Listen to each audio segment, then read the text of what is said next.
Good evening, everyone. Welcome to this webinar sponsored by National English Honor Society. My name is Dave Wendelin. I'm the director of NEHS, and we're so pleased that you're with us this evening. Before we start, I'd like to just do a few housekeeping items, and then we'll proceed. So if you would please use the chat feature to sign in and tell us where you're from. We'd love to have that information. If you have questions as they occur throughout Mr. Wingate's presentation, please use the Q&A feature on the right-hand side of the screen, and we will try to address those questions as they come up. If we don't have time, Tom was with us last year, and he was gracious enough to follow up on the days that followed the webinar and contacted several people. So I suspect he'll be able to do that as well. Please also know that tomorrow or on Monday, all of you will receive a link that will let you review this presentation and take full advantage of it. With that, I'm going to introduce Dr. Brianne Hicks, who is a good friend of Tom Wingate, and she will introduce him. Thank you. Thank you, Dave, and I'm so honored to introduce my friend, our guest speaker and Charles Dickens expert, Mr. Tom Wingate. Mr. Wingate serves as the head teacher and the owner of the British International School, the Wingate School in Mexico City. And I first met Tom in 2007 when I was teaching his nephews the novel Great Expectations. And he so graciously supported my curriculum and our National English Honor Society Charles Dickens chapter by providing us with scholarships and artifacts and rare glimpses into the life of Charles Dickens in the context of his work. In his free time, Mr. Wingate enjoys photography, researching and writing about stained glass, collecting coins and original artifacts and documents, especially about Charles Dickens. So please join me in welcoming Tom tonight. Thank you. It's a great pleasure to be back. As Dave said, I was here last year. Thank you very much, Brianne, for your warm welcome. We're going to return to the world, the vast world of Charles Dickens. Honestly, you could create a school curriculum just around this man's work and be a very well-rounded, educated person. So here's a fantastic colorized image. He dies in 1870. There's no color photography then, but this is the flamboyant Dickens who loved colored waistcoats and bow ties and things like that. Thank you. Very quickly, just to refresh our memories, some of you may have been there last year, but when I was here in 2020, the idea was to focus on Oliver Twist, one of the early works, 1837, so not a mature, but of course not a mature work. And we were looking at the confluence between entertainment and the socially didactic aims of Dickens. Dickens wanted to change things in society through his novels, also through his journalistic writing. So he's really a radical, remember. And he reminds people in Oliver Twist, he was furious when he wrote it. He was furious about the new Workhouse and how it really oppressed the poor. And he showed people through his novel things they would not otherwise have seen. And they could never say anymore, I never knew. So like another great British writer, George Orwell, later on in the 20th century, Dickens had given and still gives a voice to the voiceless. Justice, social justice is a huge thing for him. Yes, please. Now, here is the 150th anniversary edition cover of Great Expectations. And we're going to look at aspects of this brilliant, mature work. So it's 1860, 1861. A long time after Oliver Twist. He has definitely changed as a writer in those years. Now look at this cover. Here is a cute chocolate box cover. An oak tree probably there. A man, a carter with his horse and wagon, a medieval church tower. This looks very tranquil. But I'm really wondering to myself why the editors of this Signet Classics edition chose this image, because the last thing I think of when I think of Great Expectations is of a quiet, tranquil environment. It's got one of the strangest, most violent openings that you can find in literature. Yes, please. So Forgive me, I know that many of you would be very, very familiar with this work. And so for just perhaps those people who have joined us who may not be familiar, I'll just run through this super fast. A young boy, Pip Pirrup, lives with his sister, because he's lost his parents. He lives with his sister and her husband, Joe the blacksmith. The sister's very put upon, stressed. Joe is a big bumbling guy, very nice guy, but he really has two brain cells, poor chap. Now, a mysterious anonymous benefactor comes into Pip's life and provides Pip with a regular supply of a lot of money. And so Pip can now leave / escape his humble surroundings and this embarrassing past and make his way in the world, for now he has great expectations, hence the title. Thank you. So, in Great Expectations, Dickens returns to themes. It's a very different novel than Oliver Twist, but he returns to themes. He's putting wealth, status, class, your class in society, front and center of the stage. I really hope, because I'm a Brit, that you admire my courage in using an American spelling here, center with ER. I'll only do it for you, not for many other people, okay? So I hope you appreciate that. So the center of Pip's stage. Now, folks, think about yourselves. We do. What do you yearn for? A lot of you listening to me tonight are developing your lives. You're going to go out there in the big wide world. What are you going to do? Who are you? Do you yearn for these three things? Wealth, status, moving up in society? Is that the heart of your existence? Do our aspirations in life also include treating other people well? It's an important question. And you know what? At the heart of things, before we connect with others, before we know how to treat other people, do you know I would suggest to you, ladies and gentlemen, we need to know who we are. And so this is the axis. This is what Dickens is spinning around. Yes, please. You see, in Oliver Twist, there are structures in society that oppress, the workhouse in particular. Dickens really was very, very angry about this resurrected, apparently improved structure for dealing with the poor. But it was deliberately created to oppress the poor so that no one in their right minds would go into a workhouse. And indeed, some people would prefer to die in the street than go there. So in our novel now, in Great Expectations, sure, there are structures out there, but it's a much more, I would suggest to you, personal story. He's taking Oliver Twist and he's flipping it on its head. He's saying it's not so much those those amorphous structures out there like the workhouse that oppress. It's individuals with individuals. It brings it right down to the personal. Now, take a look at this. You remember the cutesy little photograph I showed you just now? Sorry, I'm clicking on something on my screen that got in the way. There we are. This is, I would suggest to you, Great Expectations. This is very early on in the novel. There is a convict. Pip is assaulted by this convict. This is a really dramatic engraving from 1910, 40 years after Dickens has died, by Harry Furness. And the boy, Pip, his head thrown back, this man grasping for his throat, Pip putting his thumb, I think it's his thumb there, yeah, in the man's eye. This is not that chocolate box image that was shown to you by the Signet editors.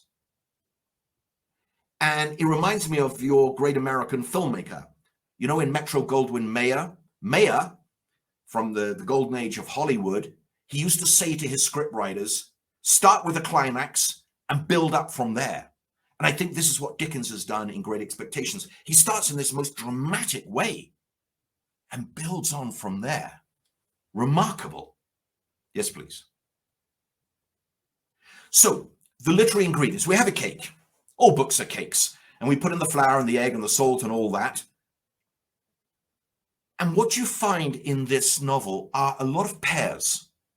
I've been emphasizing, have I not, in this work about how we treat other people, which therefore connects with justice, therefore connects with social justice. It deals with things on a very personal level. So there are very cruel moments in Great Expectations on the personal level.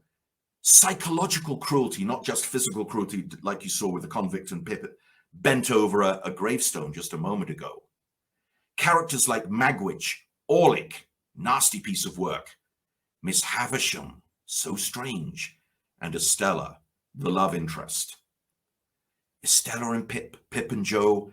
Yes, there are institutional examples of brutality, the hulks, these rotting ships from the Royal Navy from the time of Napoleon, were offshore prisons where you just put people there and threw away the key. Nasty things. The legal, Dickens has always got it in for the lawyers. A man called Jaggers, not all bad, but not a pleasant man.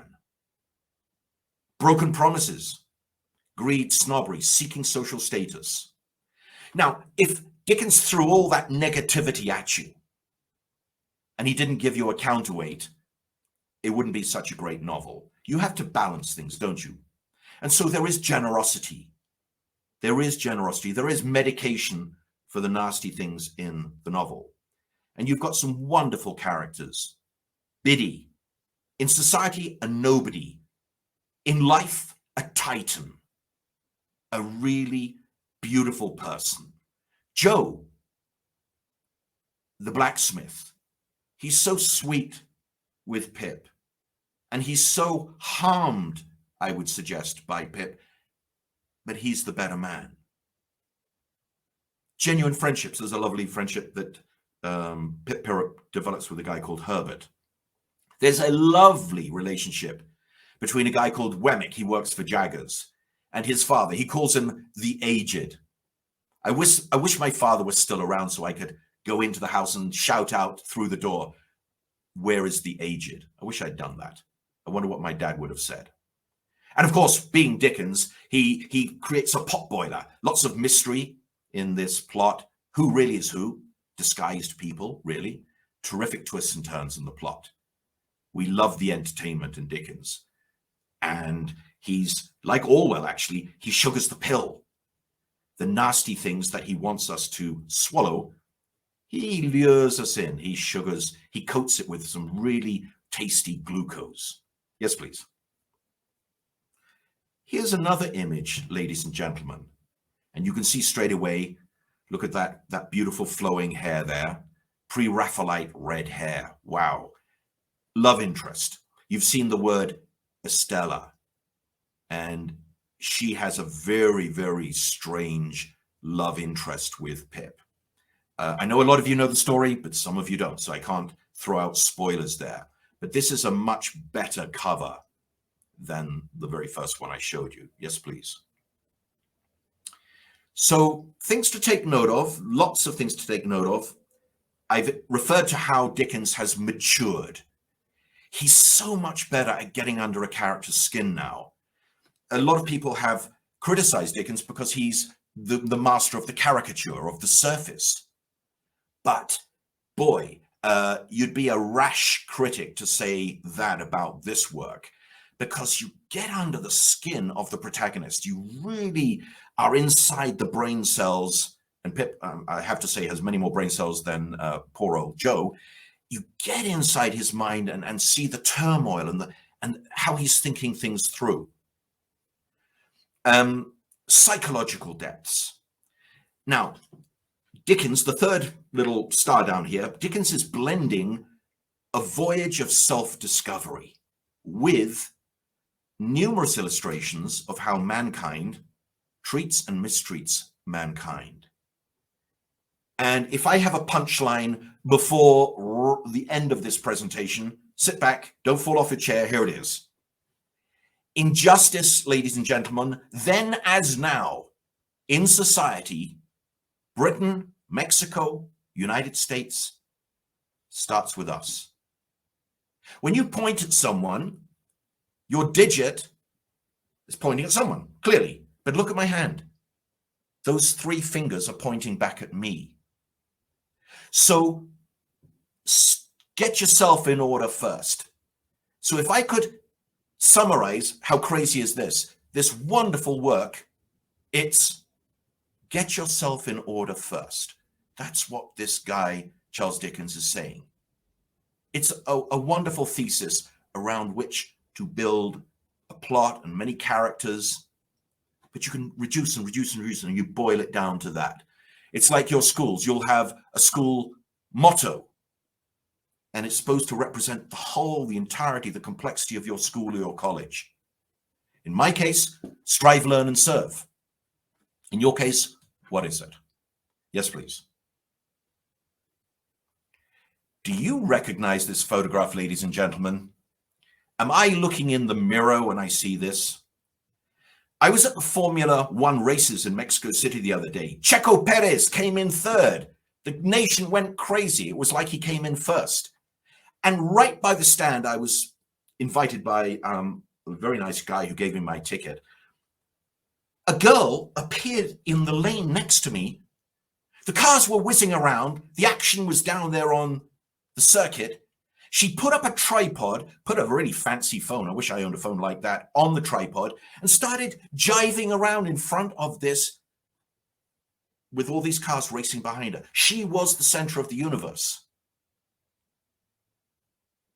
I was stunned, particularly in the circumstances. But you see people do that. The selfie is a new word in the dictionary, isn't it?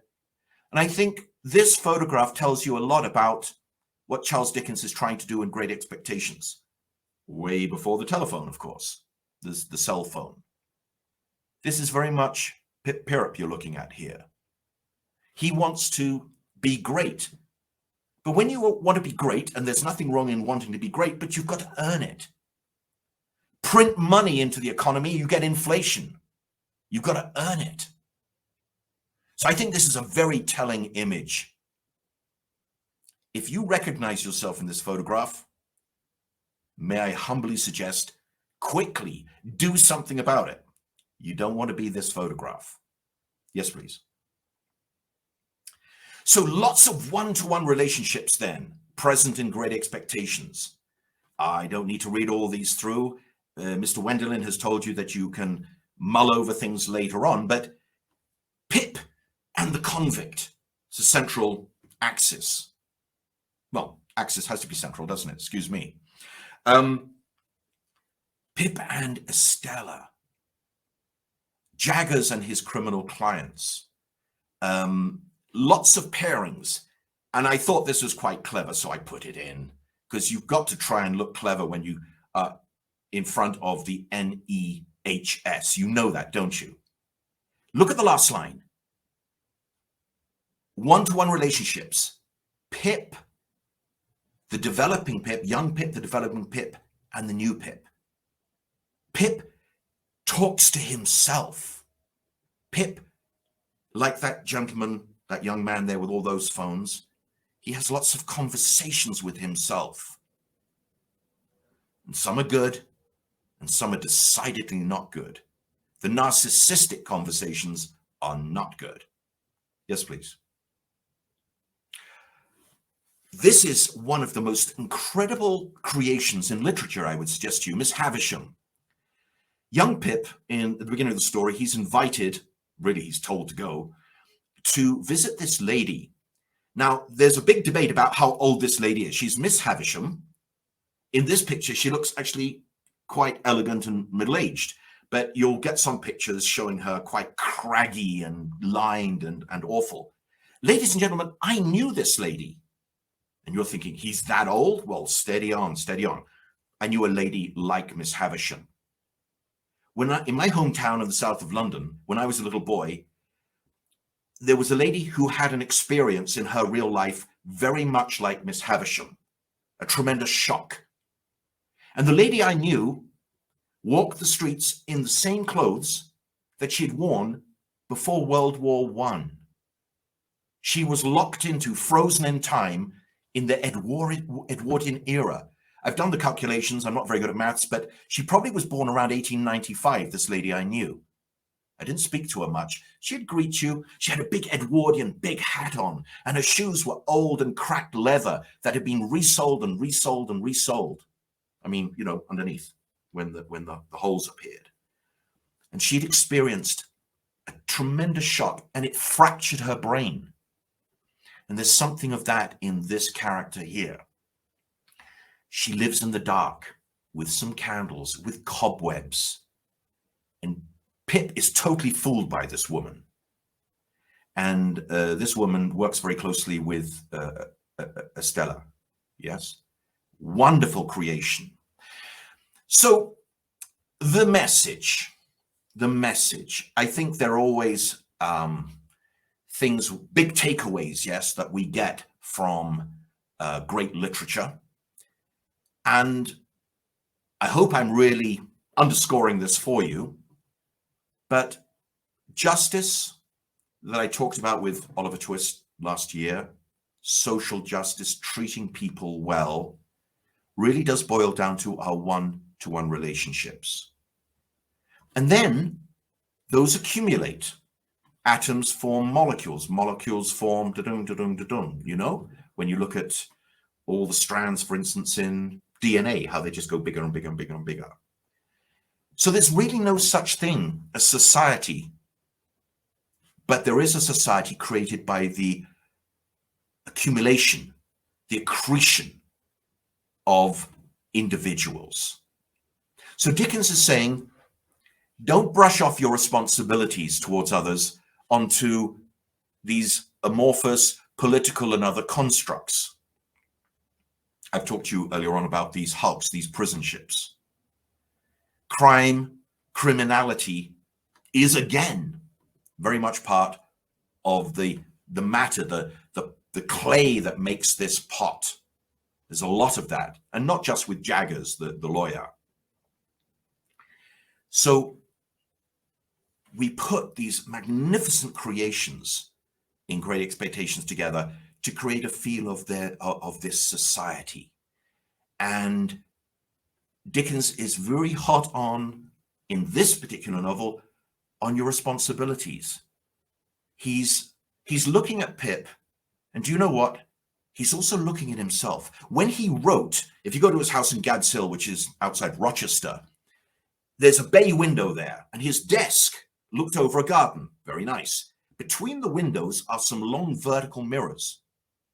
And when he was writing, he looked in those mirrors, and he saw faces. He would pull faces. He liked writing in private. One day, one of his daughters was ill, was lying on the sofa, and gave a very rare eyewitness account of her father writing. And he was actually acting into the mirror, and he looked at his face, and then he would go down and write something down. Very, very rare glimpse of this creative genius at work. But in a using that as a metaphor, Dickens really looks at many of his protagonists and is looking at himself. Particularly, of course, the best one ever would be David Copperfield. It's really the story of his life, mostly. Yes, please. So be alert to the autobiographical. In 1854, Dickens had split from his wife, and so that Miss Havisham, Estella, Pip thing that's going on, that's really drawing the roots of that. That's really drawing energy from this very turbulent, domestic, messy situation in Dickens's personal life, without a doubt. And a very weird thing here, folks. He had a good friend, also a strange guy, minor nobility, called Buller Lytton. And he read the script. Dickens trusted he was a novelist too, and he trusted his opinion. And this man said, wonderful story, Dickens, but got the wrong ending. Changed the ending. And at the end, right at the end, Dickens changed it. Because Buller Lytton told him to, or suggested it, which is very rare for Dickens because he wasn't a man to be told what to do. He was very much his own boss. So you've got the opportunity of seeing the original ending and the Buller Lytton suggested ending, not written by Buller Lytton, written by Dickens, Which one do you prefer? Dickens would have said, burn the other one, but we know which words he used. Gives very different takes on the destinies of Pip and others. As the book closes, what's Pip going to do with his life? Very interesting to compare those two. Yes, please.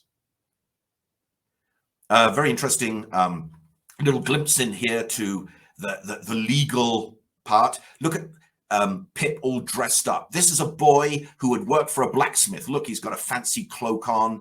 He's gone to Jaggers for free money. Did anybody ever tell you, by the way, there's no such thing as free money? It was true. It's true now, and it was true then. Pip thinks there's free money. Oh, Dickens fooled him there. Look at the faces at the top there, those two faces looking out at you. Pretty ugly, aren't they? They are the death masks of two executed criminals. Dickens is not shy about showing you some very ugly images. And the man in the back there would be Wemmick, one of the, well, or is it the man on the left holding his head? He's one of the secretaries of this lawyer, criminal lawyer. Yes.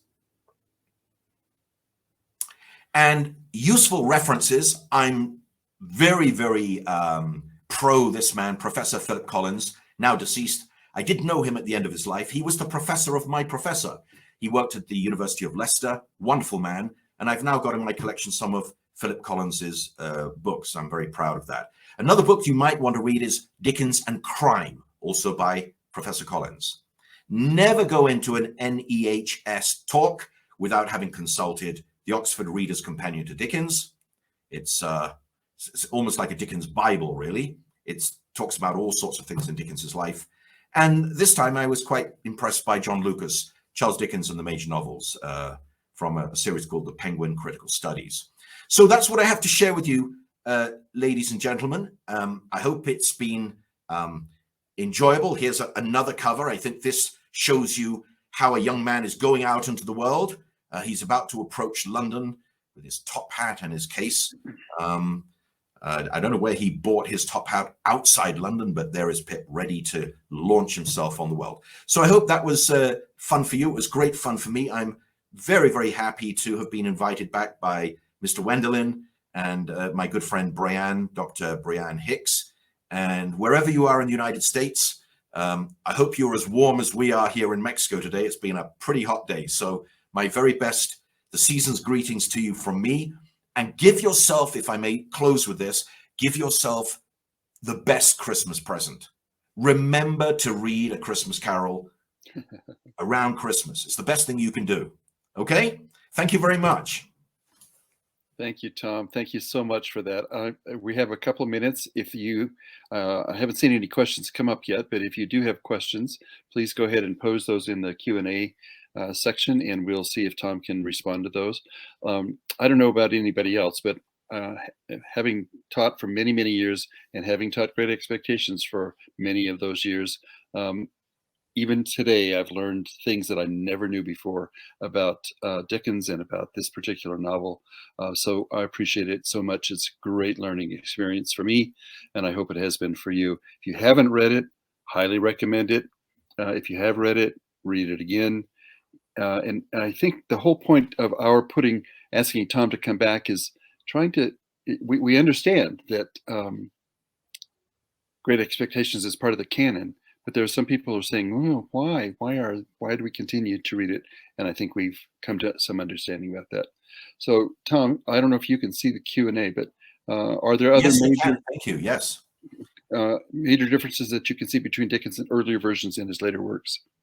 Oh, huge question, really putting me on the spot. Dave, Mr. Wendelin, I should say, likes doing that. And that's from somebody called Yang. Hello. I think that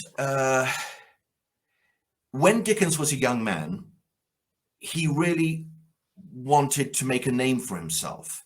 He was thinking in very commercial terms. He was this isn't wrong, but money was always a big thing with him. I mean, his father being thrown into prison for debt, and this had really emotionally disturbed Dickens. I think that's quite a well-known story in his background. Now, he was, I think, much more sophisticated. He's learned things. We learn things through life. and he had developed a parallel career. And I think one of the things is when you go out and do a doctorate, and when Dr. Brianne is bored with her doctorate and wants to do another doctorate, what she's going to do is she's going to take Dickens's novels and his journalistic writings and see how they connect. So I would suggest that other major differences that I see between Dickens's earlier versus his later works is there's a kind of a souring, a darkening of the vision. And it was commented on at the time. Some critics said, has this guy kind of lost the plot? What's going on? They loved the early stuff. They loved the funnies, the chuckles, the Pickwick Papers, the jokes with Sam Weller. They loved that, merry old England kind of vision. And Dickens was, he was the man who walked through the rookeries. He took walks with policemen in some very dangerous areas to get this first-hand experience of the dark side. He had this attraction of repulsion experience with London. Even when he was abroad, he was in Genoa or he was in Switzerland. G.K. Chesterton, probably his best critic, said he was always in London. That was his bubble. That was his world. So major difference, a darkening of the vision, less funny stuff. But there is, thank God, a little bit of funny stuff in Great Expectations. But that wasn't the be all and end all of that novel.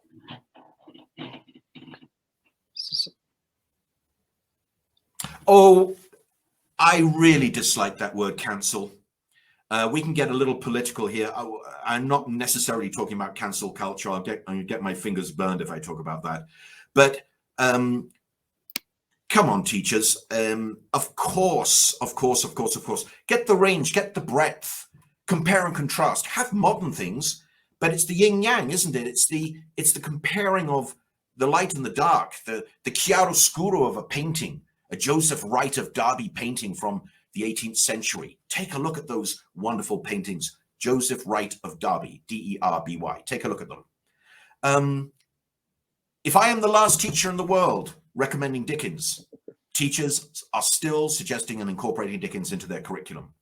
So I will die in my Dickens boots, Gabrielle. Okay? If you hear some are cancelling him, that's very sad. Your Brit Lit teacher didn't want to teach Dickens, sadly. Oh, I agree. I don't want to cast a spell, but I'm going to go to if you tell me where your teacher is, I'm quite good at throwing cricket balls, and I could take a foot in the direction of your teacher, landing on his head. It will rattle his brains, and he will see the light. He really will see the light. He'll see stars. And then he'll say, of course, Gabrielle, we're going to start Great Expectations tomorrow. So he needs seriously, he needs talking to. I think we have time for one more question here, Tom. Yes, sir. Hello, Ben. Dickens totally influenced by the time period he lived in. I'm really happy that you're learning about the Industrial Revolution at school. Look at hard times. Look at how the people who work in the factories are called hands. They're dehumanized. The only important thing are these, that they are married, have children, are hungry or not, have holidays, or didn't matter to the factory owners, to some of them. There were some very enlightened factory owners. Take a look, Google up Saltaire. There was a very cleverly designed factory town, and the owner of the factory wanted the workers to live very, very well. There are various instances of this in the Industrial Revolution, but Dickens absolutely influenced by the time period he lived in. And I want you to notice something as well. Dickens, 1812 to 1870, when you actually do the numbers, he often pitches his works in the days of his youth, in the Georgian era, late Georgian era, rather than the Victorian era. Not always, but notice that he can and does do that. But absolutely, that your question there, Ben, how, oh, sorry, I should have seen the word how. How do you think he was influenced? Oh, in every which way. He regretted the passing of the carriage to the steam engine. He was in a very bad rail accident in the 1860s, and it made him very, very nervous. He realized that the Industrial Revolution had great potential benefits for society, but it had also that, and you'll see that very much in, and it's a bit hypocritical of Dickens. When people are money mad, Dickens said, it's not a good idea. And yet, privately, he thought about it a lot. He had a large family to provide for. He had to provide for his parents. He had brothers who were a pain in the neck, who filched off him. He had a lot of financial weight on his shoulders. And so, you know, he said, watch out for money, but perhaps in his own personal life, he didn't really apply that rule as well as he might. Thank you so much. Thank you for the questions. Thank you for your participation tonight. Thanks particularly, obviously, to Tom and to our good friend Brianne, who has brought Tom to our attention in the last several years, and we so appreciate that. Thank you all for attending. As I said before, you'll receive a link tomorrow or on Monday to let you come back to these slides again. And we wish you a good evening and a happy holiday. Take care. Merry Christmas. Thank you, everybody. Bye. Goodbye. Good night.